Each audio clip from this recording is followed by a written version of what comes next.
Casa is a pretty good example, which was a company which had a huge success in terms of, as you mentioned, in terms of downloads. It was the most downloaded software, everyone was using it.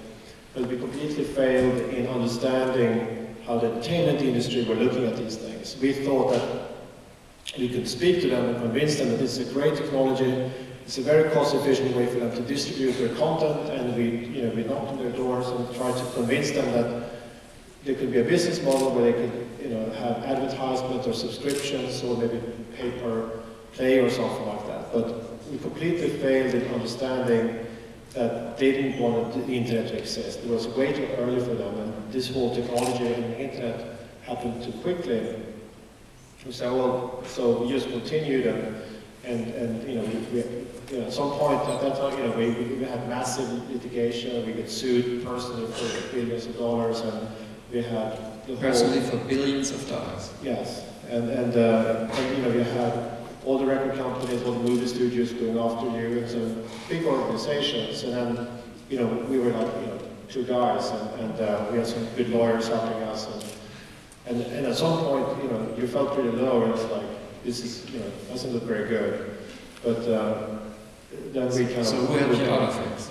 Did you already have your wife, or did you have friends? So that's a very good point. And I think it's also important to understand that it's very cool to be an entrepreneur. It can be very cool, it's great fun, but it's hard work. And many times you also go through periods when it's really hard. And you have those dips, so you have the highs and the lows.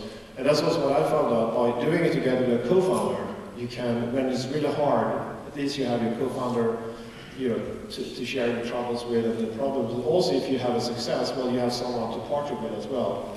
Because otherwise, if you do it all by yourself, it's not so much fun, at the party if you're the only one showing up. So, but also in my case, it was, when I decided to start my own company, it was also very much my wife who encouraged me, because it was like, should I really do this? Should I leave my job? And she said, like, go out and do it, because otherwise I don't want to hear you like later on in life saying that, oh, I should have tried it. Maybe if I tried to start a company, life would be different. So go out and at least you tried it, and then maybe it works, maybe it doesn't work, but then at least you tried it.